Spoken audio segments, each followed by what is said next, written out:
Welcome friends, मेरे YouTube channel technical study में आपका स्वागत है। आज हम पॉलिटी के कुछ इंपॉर्टेंट क्वेश्चन करेंगे जो हर क्वेश्चन एग्ज़ाम में आते हैं, वो क्वेश्चन करेंगे। तो चलिए शुरू करते हैं। हमारा पहला क्वेश्चन है, which Indian president has been elected by second preference election provisions. मतलब सीधा मतलब इसका ये है कि दो बार जो हमारा प्रेसिडेंट है वो कौन है जो बन चुके हैं दो। तो इसका राइट आंसर है option A, V Giri. Next is, by which amendment Delhi has designed designated as national capital territory. Right answer is 69th amendment. Next is, which of the following has power to change the state border or establishment new state। मतलब ये कह रहा है कि किसी भी state का border change करने की पावर किसके पास है। तो इसको सिर्फ और सिर्फ हमारा पार्लियामेंट ही कर सकता है। ठीक है, जैसे जम्मू कश्मीर को डिवाइड कर दिया। Okay.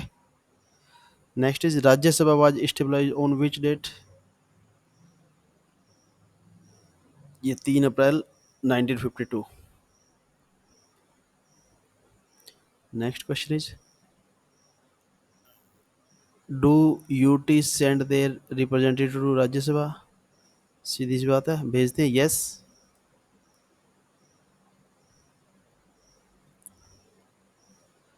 Do become the civilian of Jammu and Kashmir you have to live in Jammu Kashmir for. कितने दिनों के तक रहने के बाद आपको वहाँ पे नागरिकता मिलेगी जम्मू कश्मीर की। या तो आपका 15 साल होना चाहिए या आपका 7 साल होना चाहिए। 7 साल उस केस में होना चाहिए अगर आपने 10th और 12th वहाँ से की है। Okay. Next is, which of the following writ is associated in order to arrest within the 24 hours। Right answer is hops corpus। कोई वारंट हो उसके लिए है, जो अगर कोई अनक्वालिफाइड पर्सन क्वालिफाइड पोस्ट पे बैठ जाता है उसके लिए होता है ये। What is article 280। 280 आर्टिकल किसके लिए है? इलेक्शन कमीशन के लिए, यूपीएससी के लिए, अटॉर्नी जनरल के लिए, या नन ऑफ द अबव। तो इलेक्शन कमीशन के लिए तो हमारा 324 है, यूपीएससी के लिए हमारा है 315, और अटॉर्नी जनरल के लिए हमारा है 76। तो इनमें से नन ऑफ द वो हमारा आंसर आएगा। 280 होता है हमारा फाइनेंस कमीशन के लिए। Who has the power to adjudicate dispute between centre and state. Centre and state के बीच में जब भी कोई रोड़ा होगा या जब भी कोई डिस्प्यूट आएगा तो हमारा सीधा वो सुप्रीम कोर्ट में जाएगा। Option 2 is the right answer.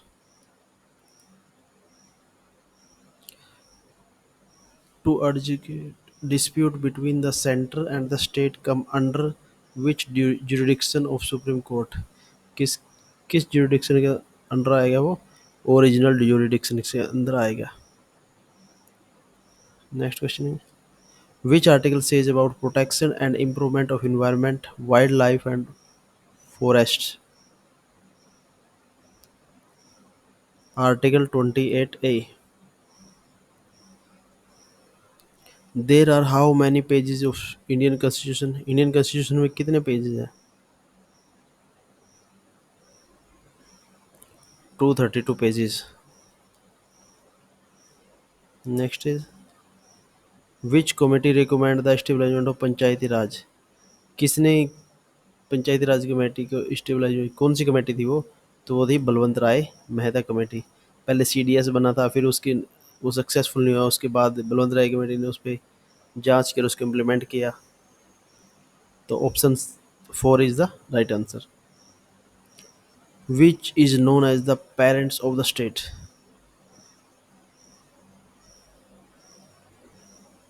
State के लिए तो गवर्नर होता है, गवर्नर की जिम्मेवारी होती है कि वहाँ पे कानून व्यवस्था क्या है, लॉज फॉलो हो रहे नहीं हो रहे।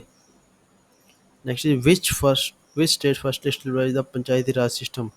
वो कौन सी स्टेट है जिसने पंचायती राज स्टेबलाइज किया था? सबसे पहले राजस्थान ने किया था उसको। Option 3। The article says there shall be a council of minister with the prime minister. ये कौन सा आर्टिकल है जो ये कहता है कि प्रधानमंत्री के साथ उसके मिनिस्टर्स होने चाहिए? आर्टिकल 74।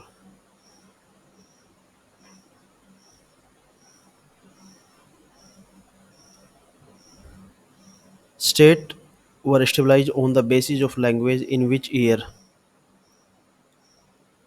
1956। और कौन सा राज्य बना था वो जो लैंग्वेज के बेस पे जो राज्य बना था? वो बना था Andhra Pradesh. 1956। In which year Goa has become the proper state? Goa किस साल में एक प्रॉपर स्टेट बन गया था?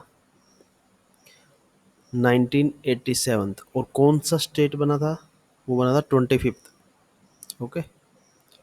विच article says there shall be a parliament of India? कौन सा आर्टिकल कहता है कि पार्लियामेंट भी होनी चाहिए? सीधी सी बात है भाई, सीरियल वाइज आप याद रखो। 79 है आपका पार्लियामेंट, 80 आपका राज्यसभा और 81 आपकी लोकसभा। तो हमें पूछा गया पार्लियामेंट। पार्लियामेंट के लिए हमारा 79। Four option is right answer. How many member can be nominated by the president in Rajya Sabha? President कितने मेंबर्स को नॉमिनेट कर सकता है? 12 मेंबर्स को। 250 टोटल होते हैं। 238 आपके इलेक्टेड होते हैं और 12 आपको प्रेसिडेंट नॉमिनेट कर सकता है। In which year Panchayati Raj system inaugurated? Panchayati Raj system कब इनोग्रेट हुआ था? 1959 में। Which of the following has power to do the amendment in constitution firstly? Constitution में भी कोई इम्प्लीमेंट कौन कर सकता है? सिंपल है, पार्लियामेंट ही करेगा। विच of the flowing emergency can be impose till 3 year maximum? ये कौन सी इमरजेंसी है जो 3 साल तक ही लगाई जा सकती है मैक्सिमम? तो वो है स्टेट इमरजेंसी। फाइनेंशियल इमरजेंसी की कोई लिमिट नहीं है, नेशनल इमरजेंसी की कोई लिमिट नहीं है। तो स्टेट इमरजेंसी आपका राइट आंसर है।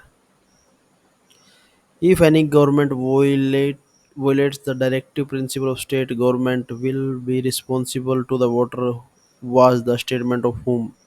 ये किसने कहा था कि अगर स्टेटमेंट प्रिंसिपल्स को फॉलो ना करे तो गवर्नमेंट किसके लिए रिस्पॉन्सिबल टू वोटर? ये किसने कहा था? ये कहा था doctor B.R. Ambedkar. Option 4। In which year Congress passed a resolution that Indian people will make Indian constitution without any disturbance for any external event? ये उन्होंने कहा था 1936।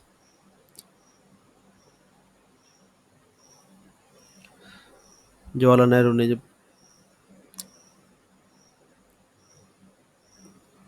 Which of the following judiciary has the power to issue writ for fundamental rights and legal rights? देखो, supreme court आपका सिर्फ fundamental rights पे ही writ दे सकता है और हाई कोर्ट आपका फंडामेंटल राइट्स और लीगल राइट्स पे भी रिट दे सकता है। तो ये पावर है हाई कोर्ट की। और आर्टिकल 2 to 6 आप हमें हाई कोर्ट के बारे में बताता है, इस पावर के बारे में बताता है। In which veto president can send back the bill for rethinking? Suspensive veto. दो केस होते हैं, राष्ट्रपति ने उसको रीथिंकिंग के लिए भेज दिया, वो बंदा उसको इम्प्लीमेंट करे या ना करे, फिर अगर वो भेज देता है बिना इम्प्लीमेंट किए कुछ भी उसके अंदर, तो राष्ट्रपति को उसको साइन करने ही पड़ेंगे। Okay. Speaker of Lok Sabha is elected by whom? Speaker को कौन बनाएगा? जो लोकसभा के जो मेंबर है वही बनाएंगे। According to the constitution who has the executive power of union? President. Option A is the right answer. Lok Sabha speaker submit his resignation to whom? Lok Sabha का स्पीकर किसको देगा अपना रेजिग्नेशन? वो देगा डिप्टी स्पीकर को। स्पीकर डिप्टी स्पीकर को देगा और डिप्टी स्पीकर स्पीकर को देगा। प्रेसिडेंट वाइस प्रेसिडेंट को देगा और वाइस प्रेसिडेंट प्रेसिडेंट को देगा। प्राइम मिनिस्टर प्रेसिडेंट को देगा। ठीक है, ध्यान रखना। Who is the chairman of NITI Aayog का चेयरमैन कौन है? इससे सिंपल क्वेश्चन यही है, prime minister. Who has become the first female जज to be a part of supreme court of India? Fatima Beevi. Option 3 is the right answer. Next is, who generally does not vote in Lok Sabha because his vote is decisive? Speaker होता है भाई वो। मान लो दो candidate हैं और उनको 50-50 वोट मिल गए, उस केस में ही स्पीकर वोट करेगा। जिस भी जिसकी तरफ भी वोट करेगा वो विन हो जाएगा। इसलिए स्पीकर की वोट को डिसिसिव वोट बोला जाता है। Who has the first women chief justice of India high court? Chief justice of high court के लिए पूछा गया है आपको। तो ये थी आपकी Leela Seth. When India got freedom in 1947 which was the ruling party in Britain? वहाँ पे उस टाइम थी Labour Party. Okay. Which among them take oath to uphold the constitution and the law? बाकी सारे तो करते हैं हम संविधान के प्रति अपनी सद्भावना रखेंगे, लेकिन वो सीजीआई जो है, हम कानून कॉन्स्टिट्यूशन एंड लॉज के लिए भी वो ओथ लेते हैं, CGI. Which one is competent to amend the law relating to the Indian citizenship? भारतीय नागरिकता के लिए कौन अमेंडमेंट कर सकता है? इसके लिए भी सिर्फ और सिर्फ पार्लियामेंट ही कर सकता है amendment. The fundamental duties were include in the constitution with the idea of.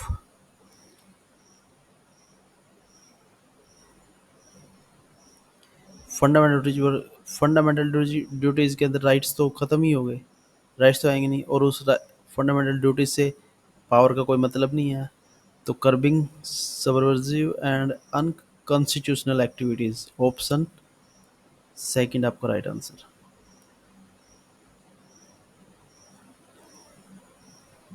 There are how many high courts in India?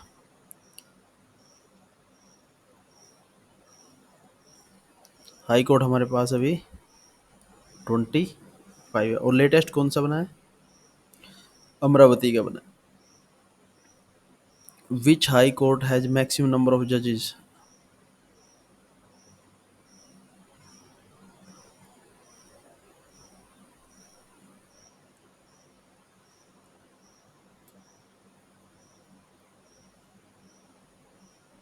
Allahabad high court.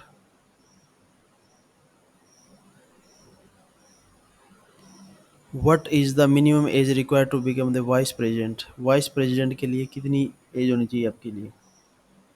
यहाँ पे राइट आंसर है 35 ईयर्स। 30 साल आपकी होती है राज्यसभा के लिए, विधानसभा के लिए। 35 होती है आपकी प्रेसिडेंट, वाइस प्रेसिडेंट और गवर्नर के लिए। 25 आती आपकी होती है पंचायती राज के लिए। 42 तो किसी की होती नहीं। Second is the right answer for this question. Which of the flowing writ is issued to restrain a person from holding a public office which he has not entitled? वही मैंने कहा था कि भाई अनक्वालिफाइड पर्सन को अगर एक qualified ये पोजीशन पे या अच्छे रैंक की जॉब दे दी जाए तो उसके लिए कौन सा होता है? वह warranto. Option 3 is the right answer. Which of the following city is known as the little India? कौन सी सिटी है जिसको लिटिल इंडिया जाना जाता है? Serangoon road. Option B is the option second is the right answer. Which name is mention in the Indian constitution preface? कौन कौन से नाम हैं भारतीय संविधान के अंदर? इंडिया, हिंदुस्तान, भारत, आर्यभट्ट। ध्यान रखना, इंडिया है और भारत है, इसके अलावा कोई भी नाम नहीं है। जब भी आप देखोगे मेड इन जब भी देखो मेड इन भारत या मेड इन इंडिया, ये मेक इंडिया, ये देखोगे आप, हिंदुस्तानी आर्यावर्त, कोई किसी दूसरे नाम से नहीं देखोगे। हु अपॉइंट्स गवर्नर, गवर्नर को कौन अपॉइंट्स करता है? प्रेसिडेंट। और शपथ कौन दिलाता है? Chief justice of, chief justice of high court. High court जज are appointed by home, high court जज किसके द्वारा अपॉइंट करे जाते हैं?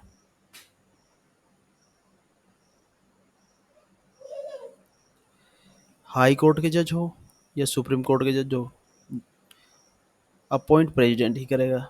अगर डिस्ट्रिक्ट कोर्ट की बात आ जाए फिर गवर्नर ऑफ स्टेट करेगा। विच of the following has given the idea preface in constitution? Jawaharlal Nehru के उन्होंने ही स्टार्ट किया था, तो उन्होंने ही दिया था इसका। विच of the flowing can be not suspended by any order in case of emergency? Emergency case में किसको आप सस्पेंड नहीं कर सकते? सिंपल है भाई, आर्टिकल 20 और 21, right to live, right to live को आप सस्पेंड नहीं कर सकते, जीने का अधिकार। If president resign from the post then who will serve their post at the time?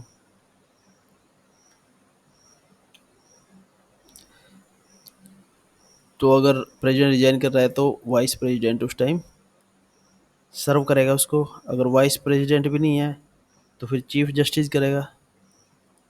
और अगर चीफ जस्टिस भी नहीं है तो सीनियर मोस्ट जज ऑफ सुप्रीम कोर्ट करेगा। ओके। प्रेसिडेंट की सैलरी कितनी होती है? 5 lakhs। और वाइस प्रेसिडेंट की 4 lakhs। Who can participate in parliament session without membership? ये कौन सा है? अटॉर्नी जनरल ऑफ इंडिया ही होता है जो वहाँ पे बैठ सकता है, उनकी सुन सकता है, तभी तो वो पीएम को बताएगा ना क्या कुछ करना है। Which article is associated with budget? कौन सा आर्टिकल है जो बजट के साथ एसोसिएटेड है? Article 112। Hope hope you enjoy this video. Please like and subscribe my channel. Thank you for watching.